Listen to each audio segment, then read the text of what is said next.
오늘 함께 읽으신 본문의 말씀을 가지고 부활, 미래가 아닌 그 현재 누리는 것이라는 제목으로 여러분과 함께 말씀의 은혜를 나누기를 원합니다.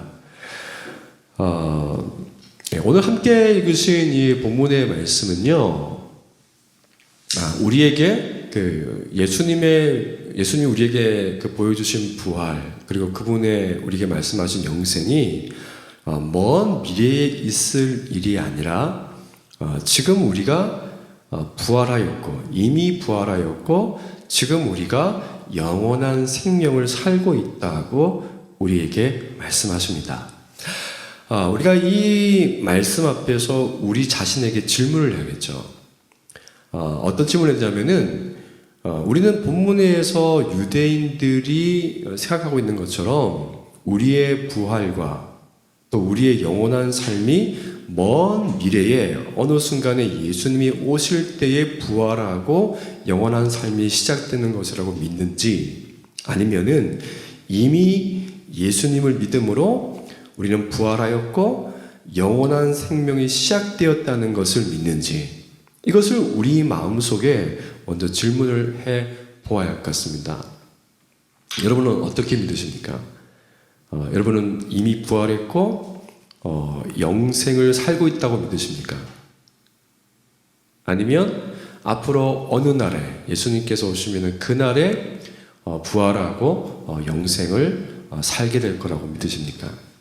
제가 이것을 질문하는 이유는요, 이 두 가지의 차이는요, 완전히 다른 삶을, 우리가 이 땅에서 완전히 다른 삶을 살게 하기 때문입니다. 그래서 오늘 말씀을 통해서 부활과 영원한 삶이 미래에 일어날 일이 아닌 예수님을 믿을 때 지금 우리가 부활과 영생을 누릴 수 있다는 것을 우리가 함께 말씀을 통해서 나누기를 원하는데요. 첫 번째로 우리가 나눌 것은 뭐냐면요, 이 유대인들이 믿었던 부활신앙이 무엇인가 하는 것인데요, 유대인들의 부활신앙은요, 어떤 것이었냐면은 지금 부활하고 지금 영생을 사는 것이 아니고 어느 날, 우리가 알 수 없는 어느 날 우리가 부활하고 영생을 산다고 믿었습니다. 예수님이 나사로의 장례식에 도착했을 때는 나사로가 죽은 지 이미 4일이 지났습니다. 이 나사로의 장례식에는 마르다와 마리아를 위로하기 위해서요, 많은 유대인들이 모여 있었습니다. 그리고 예수님이 오신다는 이야기를 듣고 마르다가 예수님을 맞이하기 위해서 나갔죠. 그리고 예수님을 만난 마르다가 예수님께 뭐라고 얘기하냐면요, 주께서 여기 계셨더라면 내 오라버니가 죽지 아니하였겠나이다, 이렇게 얘기합니다. 죽은 오빠에 대한 그 슬픔이 얼마나 컸으면은 예수님을 만나자마자 예수님 잘 지내셨어요? 어떻게 지내셨어요? 묻는 것이 아니고 그 슬픔이 얼마나 컸으면 예수님을 붙잡고 예수님, 오빠의 죽음이 너무 슬픕니다. 주님이 우리와 함께 계셨다면 오빠가 죽지 않았을 텐데요. 이 마르다는 예수님이 죽을 병도 고칠 수 있는 분이라는 것을 믿었던 사람입니다. 그래서 오빠가 아직 살아있을 때 그 자리에 계셨더라면 내 오빠가 죽지 않았을 텐데, 이런 마음 때문에 오빠의 죽음이 더 슬프게 느껴졌어요. 그런데 22절의 말씀 보면요, 이 마르다가 뭐라고 이야기하냐면요, 그러나 나는 이제라도 주께서 무엇이든지 하나님께 구하시는 것을 하나님이 주실 줄을 알고 있습니다, 이렇게 얘기해요. 마르다는 비록 오빠는 죽었지만은 예수님이 하실 수 있는 어떤 일이 있을 거라고 믿었습니다. 근데 이 마르다가 생각한 그 어떤 일이라는 건 뭘까요? 그 어떤 일이라는 건요, 마르다가 예수님께서 죽은 오빠를 살릴 것이라는 믿음은 없었어요. 이제 내 오빠는 죽었고 이제 그냥 끝이라고 생각했어요. 근데 이 상황에서 예수님이 뭔가 하실 것이 있다고 믿은 거죠. 이것이 마르다가 예수님께 가지고 있던 믿음의 한계, 믿음의 실체였어요. 오빠의 죽음 앞에서 여전히 예수님이 무엇인가를 할 수 있다고 생각했지만 그 예수님이 오빠를 다시 살리는 것은 아니었습니다. 어떻게 알 수 있습니까? 23절의 말씀 보시면은 내 오라비가 다시 살아나리라 이렇게 말씀하시는데 마르다는 네 예수님 오빠가 마지막 날에 부활할 때에는 다시 살아날 것을 내가 알고 있습니다. 이렇게 얘기합니다. 유대인들은 다니엘서 12장 2절에 있는 그 끝날의 부활 신앙을 믿었어요. 이 다니엘서 12장 2절의 말씀 보시면요. 땅의 티끌 가운데에서 자는 자 중에서 많은 사람이 깨어나 영생을 받는 자도 있겠고 수치를 당하여서 영원히 부끄러움을 당할 자도 있을 것이며 그럼 문제는 땅의 끝날에 있을 부활신앙은 너무 멀고 실체를 알 수 없어서 현재를 살고 있는 마르다의 슬픔을 해결해 주지 못한다는 것에 있습니다. 제가 서두에 여러분에게 부활과 영생을 미래에 일어날 일로 믿는지를 질문했습니다. 만약 여러분이 부활과 영생을 미래에 일어날 일로만 믿고 있다면 여러분의 삶에는 어떤 일이 일어날까요? 미래의 어느 날에 있을 부활과 영생은요, 너무 멀어서 여러분에게 아무런 영향도 주지 못합니다. 이것을 우리는 막연한 기대라고 얘기하죠.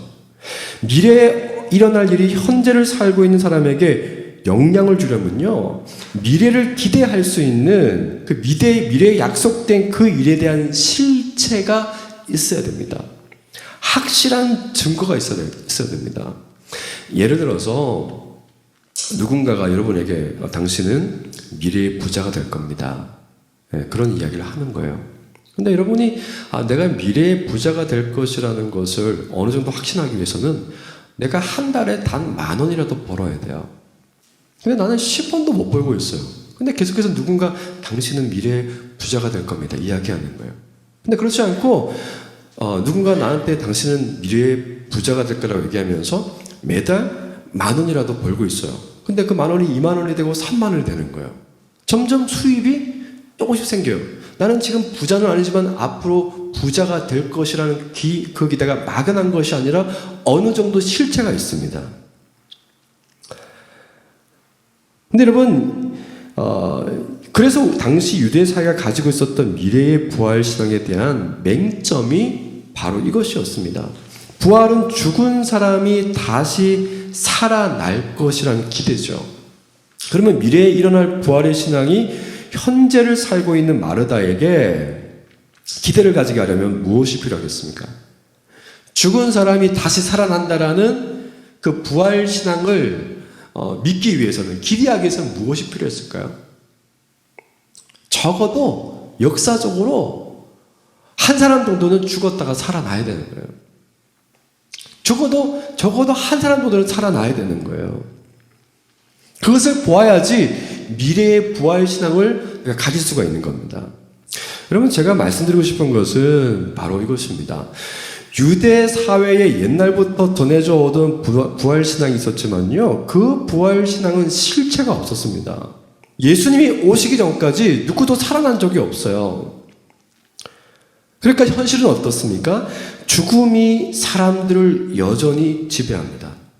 사람이 죽는 순간 아무것도 할 수 없습니다. 죽은 사람은 다른 사람의 손에 자신을 맡겨야 합니다. 죽음이 사람들을 지배할 때 사람들이 살아가는 방식은 두 가지라고 얘기해요. 하나는 허무주의죠. 죽음은 끝났는데 내가 왜 이렇게 악착같이 내 인생을 살아? 하나는 쾌락주의입니다. 죽음은 끝인데 내가 사는 동안 열심히 재미있게 살아야지. 즐겨야지. 여러분, 나사로가 죽은 지 사흘이 지났다는 말은요, 그 장례식장에서 나사로가 다시 살아날 것이라는 희망을 가지고 있던 사람이 단 한 사람도 없다는 것을 상징하는 단어입니다. 죽은 지 4일이 지났다는 거는요. 그리고 말은 똑같습니다. 예수님이 오빠가 죽기 전에 오면 손을 쓰셨겠지만은 오빠가 이미 죽었으니 할 수 있는 것이 아무것도 없다고 말합니다. 여러분, 부활 신앙이 현재가 아닌 미래에 있으면요, 우리의 신앙도, 우리의 삶도 똑같은 방식으로 살게 됩니다. 예수를 믿는 것 같지만 예수님이 하실 수 있는 것은 오빠의 죽음을 슬퍼하는 우리에게 어떤 모양의 위로를 주겠다고 생각하겠죠. 근데 죽은 오빠가 살아날 것이라는 것은 기대하지 않습니다. 여러분, 아담이 범죄한 이후로 우리의 삶은 아담 안에서 아담처럼 죄를 지었기 때문에 죄의 결과인 죽음의 지배를 받습니다. 우리가 어떤 모양의 삶을 살든 죽음이 찾아와 우리의 삶을 단 한 번에 끝장낼 겁니다. 죽음은 그렇게 차갑죠. 저와 여러분의 삶이 뜨겁게 피가 끓고 오르고 있던 이 삶이요, 한 방에 끝이 나요. 여러분이 무엇을 이루고 살았든 의미가 없어요. 여러분이 뭘 잘하든 얼마나 멋있게 생겼건 뭘 누렸건 상관이 없어요. 단 한 방에 끝이 납니다. 죽음은 끝이에요. 죽음의 의미가 그런 거죠. 그래서 사람이 내 인생이 죽음으로 끝난다는 실체를 알게 되면요, 허무주의와 쾌락주의에 빠지는 거예요. 더 이상 그 뒤에 내세가 없다는 것을 믿는 사람들은요, 그 인생 안에서 모든 것을 해결하려고 합니다. 그러니까 어떤 사람은 죽음을 향해 간다는 데가 알면요, 그렇게 악착같이 사는 거예요. 여기서 어떻게든 성공해 보려고. 이유가 없으니까요. 아니면 어떻게든 이 땅에서 즐기며 살려고 합니다. 마음껏 즐겨야지. 최선을 다해서 즐겨야지. 이런 생각을 가지게 됩니다. 그리고 이 죽음의 문제를 종교의 힘으로 이겨보려고 하는 사람들은요, 자신의 선행이 죽음 이후에 행복한 삶을 보장할 거라고 믿으면서 종교 생활을 합니다. 그러니까 최선을 다해서 선한 일을 하려고 하죠. 하지만 우리의 죄는요, 우리가 스스로 해결할 수 있을 정도로 가벼운 것도 아니고요, 우리의 죄를 상쇄시킬 정도로 우리가 선한 존재도 아니고 선한 삶을 살 수도 없다는 것에 있습니다. 종교의 교리를 만족시키는 사람은 이 세상에 없어요. 율법이 성경에 있는데 율법을 만족시키는 사람이 없잖아요. 만약 우리가 지은 죄를 우리의 힘으로 극복할 수 있다면 죄의 결과로 찾아오는 죽음을 면할 수 있겠죠. 하지만 사람이 누구나 죽음을 맞이한다는 것은 우리 스스로 죄의 문제를 해결할 수 없다는 것을 이야기합니다. 사람이 죽으면 내가 아닌 다른 사람의 손을 빌려야 돼요. 한 평도 안 되는 관짝에 누워야 돼요. 그게 끝이에요. 이처럼 죄와 죄의 결과인 죽음은요, 우리의 힘으로 해결할 수 없어요. 그런데 사람들은요, 이 땅에 사는 사람들은 그 해결점이 없음에도 불구하고 항상 무엇을 생각하냐면 how를 생각합니다. how, 어떻게 살까, 내가 어떻게 살까를 생각해요. 곧 죽음에 직면하는 삶을 삶에도 불구하고 내가 어떻게 살까 생각합니다. 근데 내가 어떻게 살까는 죽음 앞에 소용이 없어요. 여러분, 죽음에 임박한 사람이 필요한 것은요, 후입니다. 후. 누가 나를 구원할 수 있을까? 구원자를 찾아야 되는 거예요. 그래서 먼 미래에 내가 부활한다는 막연한 시선을 가지고 있으면요, 사람들은 내가 무엇을 어떻게 할까에 집중하게 됩니다. 내 삶이 중요해요. 근데 그렇지 않습니다. 죽음이 임박한 사람은요, 어떻게 사는가 중요하지 않습니다. 누가 나를 건져낼 것인가? 누가 죽음에서 나를 건져낼 것인가? 이게 중요하죠. 그래서 우리가 두 번째로 생각해 볼 것이 예수님 말씀하시는 부활 신앙입니다. 그럼 예수님이 나사로가 다시 살아날 것이라고 하자 마르다는 마지막 날 부활의 때에 살아날 것을 내가 믿습니다. 이렇게 얘기하죠. 근데 그런 마르다를 향해서 예수님께서 뭐라고 하시냐면요, 이것이 오늘 설교의 핵심이고 우리가 믿어야 될 겁니다. 뭐라고 하십니까? 25절과 26절에서 나는 부활이요 생명이니 나를 믿는 자는 죽어도 살겠고 살아서 나를 믿는 자는 영원히 죽지 않는다고 말씀하죠. 그리고 이것을 네가 믿느냐 마르다에게 다시 이제 질문합니다. 예수님은 유대인들이 가졌던 먼 미래의 부활이 있는 것이 아니라 예수님을 믿을 때 이미 지금 현재의 부활과 영생의 삶을 산다고 말씀합니다. 그래서 마르다는 어떻게 반응합니까? 주는 그리스도시요 세상에 오시는 하나님의 아들이신 줄 내가 믿나이다. 예수님에 대해서 뭔가 믿음은 있었어요. 근데 여전히 이 대답 속에는요, 예수님께서 오빠를 살리고 그분이 부활과 생명이 되신다는 그 말씀의 의미를 진짜로 알지 못하는 거예요. 내 예수님이 나중에 오빠를 다시 살릴 것을 믿습니다. 어느 날, 지금이 아니라. 이런 뜻입니다. 어떻게 알 수 있냐면요, 39절에서 예수님이 나사로의 무덤에 돌을 옮겨 놓으라 하니까요, 여전히 죽은 지가 4일이 지났다고 마르다가 얘기하죠. 믿는 것처럼 보이는데 예수님이 오빠를 살릴 것이라는 믿음, 지금 살릴 것이라는 믿음은 없었어요. 그래서 예수님이 무덤 앞에 있는 돌을 옮기라고 그러니까 예수님 오빠가 죽은 지 4일이 지났어요. 똑같아요. 변하지 않습니다. 하지만 예수님은 그런 마르다와 유대인들에게 예수님 자신이 부활과 생명이라고 말씀하시면서 무덤을 막고 있던 돌을 굴리라고 하시죠. 여러분, 여기에 굉장한 긴장감이 있어요. 사람들 중에는요, 무덤 앞에 무덤을 막고 있는 돌을 옮기려고 하는 사람이 없어요. 왜? 내가 죽을 사람을 살릴 능력이 없거든요. 우리는 죽음 앞에 가서 어떤 희망을 꿈꾸지 않아요. 과거만 추억할 뿐이죠. 저 사람 나하고 꽤 괜찮은 삶을 살았지. 이것만 생각하지 미래가 없어요. 참된 미래를 무덤 앞에서 희망하는 사람은 없어요. 그러니까 우리는 이 먼 미래가, 부활이 먼 미래에 있다고 생각하면요, 우리는 모두 다 과거에 얽매여서 우리의 현재는 슬프게 살 수밖에 없는 거예요. 하지만 예수님은 그런 마르다와 유대인들에게 자신이 부활과 생명이라고 말씀하시면서 돌을 치우러 가시는 거예요. 돌을 치우러 하시는 거예요. 이제 무덤을 막고 있던 그 입구의 돌은 사라졌습니다. 저 캄캄한 굴 속에 죽은 나사로가 수의를 입고 누워 있습니다. 그게 보여요. 굉장히 긴장감 있는 상황 아닙니까? 이제 이 일을 어떻게 합니까? 돌은 굴러갔어요. 여러분, 예수님이 죽었던 나사로를 다시 살려주시면서 마르다와 마리아, 그리고 그 시대의 사람들에게 말씀하고 싶었던 것이 있습니다. 그것은 이 부활과 영생이 먼 미래에 일어나거나 시작되는 것이 아니라 부활과 생명이 되시는 예수님. 여러분, 이것을 아셔야 됩니다. 예수님은 부활과 생명이에요. 예수 그리스도께서 부활과 생명이라는 겁니다. 그분을 믿는 사람들은 이미 부활했습니다. 이미 영원한 생명의 삶을 현재의 일로 살게 됩니다. 이것이 예수님의 메시지의 핵심이에요. 예수님이 말씀하시는 부활신앙은 예수님 자신이 부활이고 영원한 생명이기 때문에 그 예수님을 믿는 사람은 그 예수님과 함께 죽었고 나의 모든 죄는 죽었고 사라졌고 그 예수님이 부활하심으로 나의 영혼도 그 예수님과 함께 부활했다는 것입니다. 이것이 예수님께서 우리에게 말씀하시는 부활신앙의 내용입니다.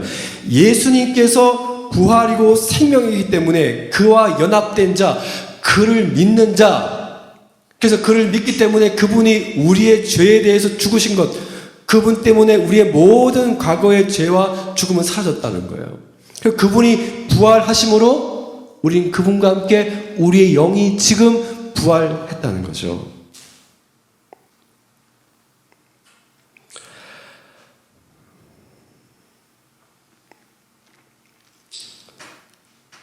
여러분, 이것을 요한일서 5장 11절에서 13절의 말씀에 이렇게 표현하고 있습니다. 하나님이 우리에게 영생을 주신 것과, 주실 것이 아닙니다. 이미 주셨어요. 영생을 주신 것과 이 생명이 그의 아들 안에 있는 그것이라. 아들이 있는 자에게는 생명이 있고 하나님의 아들이 없는 자에게는 생명이 없느니라. 내가 하나님의 아들의 이름을 믿는 너희에게 이것을 쓴 것은 너희로 하여금 너희에게 영생이 있음을 알게 하려 하니라. 우리의 영생이, 우리의 생명이 저 멀리 어느 순간에 시작되는 게 아니에요. 지금 영생을 우리는 살고 있는 거예요. 요한복음 5장 24절에서 예수님 이렇게 말씀하셨죠. 내 말을 듣고 또 나 보내신 이를 믿는 자는 영생을 얻었고 심판에 이르지 아니하나니 사망에서 생명으로 옮겼느니라. 여러분, 예수를 믿는 사람은 더 이상 사망이 그를 주장하지 못합니다. 사망이 없어요. 죽음이 제거됐어요. 여러분, 예수님을 믿을 겁니까? 아니면 믿고 있습니까? 미래에 있는 부활신앙은요, 아직 내가 예수를 믿지 않고 미래에 믿을 것이라는 말과 똑같습니다. 내가 지금 예수님 믿는다고 생각하지만 먼 미래에 부활이 일어나고 먼 미래에 내가 영원히 산다는 것을 생각하는 것은요, 사실은 나도 예수님을 먼 미래에 믿을 거라는 말과 똑같습니다. 여러분, 현재의 부활신앙은요, 내가 지금 예수님을 믿고 있다는 겁니다. 그래서 예수님이 지금 나와 함께 계시기 때문에, 그분이 나와 함께 계시기 때문에 그분의 부활과 생명의 역사가 내게서 현재 일로 일어나고 있다는 겁니다. 여러분, 그러면 예수님이 재림하실 때 부활하는 것은 무엇입니까? 그것은 우리가 부패한 몸을 벗고서 썩지 않을 영원한 몸, 새로운 몸의 부활로 나타나는 부활의 완성일 뿐입니다. 부활의 완성이에요. 여러분, 우리의 죽을 몸을 벗고 새로운 몸을 입는 것이지, 예수님을 믿는 사람은 그 영혼이 예수님과 함께 이미 부활했고, 부활은 영원히 죽지 않다 그랬잖아요. 그럼 우리는 영원히 죽지 않기 때문에, 영적으로 영원히 죽지 않기 때문에 이미 우리의 부활했다는 것은요, 영원한 생명이 시작이 되었다는 겁니다. 그래서 갈라디아서 2장 20절에서는요, 내가 그리스도와 함께 십자가에 못 박혔나니 그런즉 이제는 내가 사는 것이 아니요 오직 내 안에 그리스도께서 사시는 것이라. 이제 내가 육체 가운데 사는 것은 나를 사랑하사 나를 위하여 자기 자신을 버리신 하나님의 아들을 믿는 믿음 안에서 사는 것이라. 여러분, 이 두 번째의 어떤 내용을 간단히 줄이면 이거예요. 여러분, 예수님이 부활이고 생명이기 때문에 예수님을 믿는 사람들은 예수님 안에 삽니다. 그분을 사랑하게 되어 있어요. 그분의 말씀을 신뢰하게 되어 있어요. 그분의 말씀을 따라 살게 되어 있어요. 왜? 그분이 부활이고 생명이니까요. 근데 부활과 생명을 먼 미래로 사는 사람들은요, 예수님이 없어요. 예수님도 저 멀리 계세요. 예수님을 찾지 않습니다.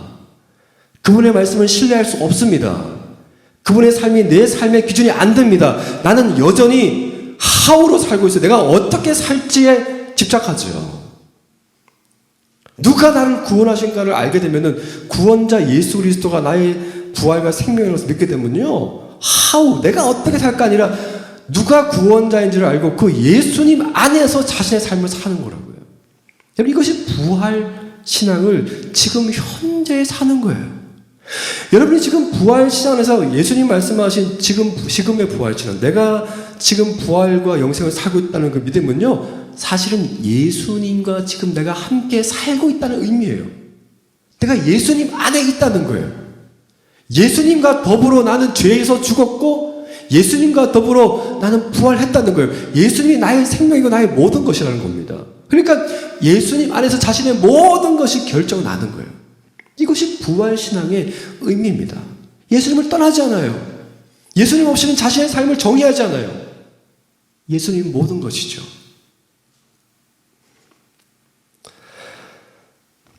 사랑하는 여러분, 예수님을 앞으로 믿는 것이 아니라 여러분 믿고 살아야지 우리의 삶에서 예수님으로 인한 부활과 생명이, 영생이 시작된다는 것을 믿는 은혜가 있기를 바랍니다. 여러분, 제가 세 번째로 나누고 싶은 것은요, 우리가 지금 부활과 영생의 삶을 살고 있다면 지금 우리가 누리고 있는 이 부활과 영생의 의미는 무엇인가 하는 거예요. 여러분, 임사참이라는 말이 있는데, 사람이 내사 판정을 받거나 심정지 상태가 되어서 의사의 사망 선고를 받게 되는 사람이 있죠. 근데 그런 사람들이 다시 살아나는 거예요. 의학적으로 선고받았는데 다시 살아나는 거죠. 제가 말씀드린 것처럼 이 임사체험으로 죽었다가 살아난 사람, 그러니까 부활의 차이는요, 여러분, 부활은 죄의 결과인 사망의 극복입니다. 부활은요, 죄의 결과인 사망의 극복입니다. 여러분, 임사체험으로 살아난 사람들은 죄의 결과로 다시 죽습니다. 하지만 부활은요, 죄의 사망을 극복한 것이기 때문에 다시 죽지 않습니다. 그 말은 우리가 더 이상 죄의 종노릇을 이 땅 가운데 살면서 할 필요 없다는 거예요. 더 이상 죄가, 여러분이 지금 짓고 있는 그 죄가 여러분에게 어떻게 할 수 없다는 거예요. 그만큼 부활은 우리에게 놀라운 소식이고 능력이라는 거예요. 여러분 지금 죄를 짓고 있다 할지라도 그 죄 때문에 여러분이 정죄받는 일이 없다는 거예요. 하나님의 진노를 받지 않는다는 거예요. 그것이 부활신앙의 핵심이고 믿음입니다. 그러면 어떤 사람은 이제 그런 얘기 하겠죠. 우리가 왜 고난을 당합니까? 우리는 고난을 당하죠. 하지만 부활하신 예수님을 우리가 믿고 주님이 우리와 함께 계신다는 것은요, 죄와 사망의 잔재로부터 일어나는 모든 일에서 예수님이 우리와 함께 계시기 때문에 구원하신다는 거예요. 이것을 아는 사람은요, 예수님을 떠나지 않죠. 삶의 모든 순간에, 삶에서 일어나는 모든 순간에 내가 감당할 수 없는 모든 일을 만날 때마다 그 일을 예수님께 맡기는 거예요. 항상 예수님이 생각나는 거예요. 주님, 나는 이 일을 내가 감당할 수 없어요. 주님, 나는 이 일에서 내가 내 힘으로 어떻게 할 수가 없어요. 나는 구원자가 필요해요. 여러분의 삶의 매일의 삶에서 여러분이 감당할 수 없는 그 모든 일들을 예수님께서 여러분과 함께 하시면서 그 모든 것에서 여러분을 구원하여 주신다면, 여러분의 영혼과 여러분의 마음과 여러분의 육체의 구원을 주신다면, 그것이 우리가 현재의 부활과 영원한 생명을 누리는 거예요. 근데 우리에게서 그 예수님이 빠져버리면요, 우리는 그냥 우리 스스로가 그냥 우리의 삶을 어떻게 살아보려고 애쓰게 되는 거예요. 그러다 지쳐 쓰러지게 되는 거죠. 그런데 지금 우리가 부활신앙을 한다는 것은 바로 이런 의미입니다. 예수님과 함께 사는 거예요. 모든 것을 그분께 맡기고 그분과 의논하고 그분께 기도하면서 내 삶을 맡겨드리고 그분이 우리를 구원하는 것을 매일매일 경험하는 것. 그것이 부활신앙이고 영생을 사는 의미라는 것이죠. 그럼 제가 마지막으로 이 이야기를 하고 설교를 맺을까 하는데요.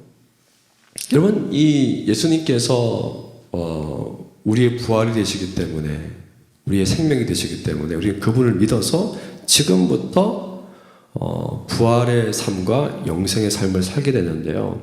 이것을 우리가 어떻게 해석할 수 있냐면요, 그럼 자동차, 그 내연 기관이 있는 자동차를 보게 되면요, 자동차가 앞으로 전진하게 하는 두 가지 중요한 요소가 있는데, 연료를 집어넣었을 때 그 연료를 압축시켜서 힘을 모아서 그걸 다시 폭발시켜서 내연기관 자동차를 앞으로 가게 만든다 그러죠. 그런데 예수님께서 우리가 예수님 안에서 부활하고 영생을 산다는 것의 의미는 마치 이런 겁니다. 우리의 삶이 과거와 다르게 점점 하나님이 예수님을 닮은 모습으로 만들어 가신다는 거예요. 그래서 이 압축이라는 건 어떤 것이냐면요, 여러분, 우리의 삶에서 이전에는 우리가 하나님이 아닌 어떤 것에 나의 정체성과 의미와 구원과 사랑을 얻으려고 했습니다. 그래서 그것은 우리 우상이 되죠. 하나님이 없는 삶이 낙원이 되려면요, 우상이 필요하기 때문입니다. 하지만 우상은 두려움과 충동과 중독, 우리 자신을 통제하기 힘든 사람으로 우리를 만들어갑니다. 그러면서 우리를 지배하는 거죠. 그리고 그 우상에 사로잡히면 우리는 땅의 것을 얻기 위해서 사람들을 혹사시키고 착취하고 속이고 해치고 학대합니다. 하지만 우리와 함께 하시는 예수님은요, 그런 우상을 우리의 삶에서 걷어내고 우리 마음을 우상으로부터 끌어내십니다. 우상의 지배력을 약화시키죠. 그리고 우리 안에서 이 모든 것을 제거하십니다. 그럼 동시에 이것이 어떻게 보면 압축이죠. 우리의 모든 죄와 우상을 압축시켜서 제거하시는 분입니다. 그리고 예수님은 우리 앞에 계시면서요, 우리 안에 거룩한 연소, 거룩한 에너지를 폭발시키는데요. 그것은 하나님 우리에게 어떤 갈망을 주시는데요. 사랑과 의미의 궁극적인 출처를 찾으려고 하는데 그것이 하나님께 있다는 것을, 그리스도께 있다는 것을 알게 되고 그것을 더욱더 갈망하게 되죠. 그런 것이 세상에 있지 않고 주님께 있다는 것을 알게 하십니다. 그래서 우리가 더욱 주님을 사랑하고 주님 안에 거하는 삶을 살도록 이끌어 가십니다. 그래서 우리의 삶은 이 땅에서 예수님이 우리를 그렇게 만들어 가시기 때문에 우리의 삶은 이미 예수님을 믿어서 부활했고 영생의 삶을 살고 있다는 증거가 그런 식으로 나타난다는 거예요. 여러분 말씀을 맺겠습니다. 우리가 부활신앙을 먼 미래의 일로 믿는다는 것은 예수님이 저 멀리에 계신다는 거예요. 여러분의 삶에서 예수님이 저 멀리 계시다면요, 여러분 아직까지 예수님을 제대로 믿고 있지 않은 것일 수 있어요. 여러분에게 지금 내가 부활했고 지금 영생하는 삶을 살고 있다는 것이 믿어지지 않으면 어쩌면 예수님이 저 멀리 계실 수 있습니다. 여러분 그런 분이 있다면 예수님이 부활과 생명이라는 것을, 지금 내게 부활과 생명이라는 것을 믿으시기 바랍니다. 지금 이 시간 부활과 생명이 되신 예수님을 또 신뢰하시기 바랍니다. 그래서 그분이 저와 여러분을 그 자신을 닮은 모습으로 바꾸어 나갈 것을 여러분 기대하십시오. 그리고 마지막으로 저는 우리 공동체가 예수님이 하실 일을 기대했으면 좋겠어요. 여러분 우리가 생각하는 거는요 뻔해요. 우리가 늘 기대하는 것은 뻔합니다. 마르다와 마리아가 그랬던 것처럼요, 이제 죽었으니까, 오빠는 죽었으니까 예수님이 할 수 있는 일은 요 정도라고 생각하는데 주님이 하실 일은 요 정도가 아니고요, 우리의 상상을 뛰어넘습니다. 자신이 죽으시잖아요. 하나님이 죽으시잖아요. 그리고 그 결과로 우리가 현재의 부활과 영생을 살게 하시잖아요. 여러분 그 주님을 기대하십시오. 여러분이 생각하는 그 머리에서 나온 생각이 아니라 주님이 이루실 일을 기대하십시오. 그것이 부활신앙과 영생을 사는 사람들의 삶의 모습입니다. 때로는 내가 그리는 실체가 없다 할지라도 하나님이 무언가 내 삶에 이루실 것을 기대하십시오. 그럼 저도 우리 공동체나 제 자신의 삶에서 기대하는 것이 그겁니다. 내가 바라는 어떤 그림이 아니라 하나님이 놀랍게 이루실 그 일. 그것을 우리가 이 부활절에 기억하고 그 주님 때문에 기대를 가질 수 있는 저와 여러분의 삶이 되기를 원합니다.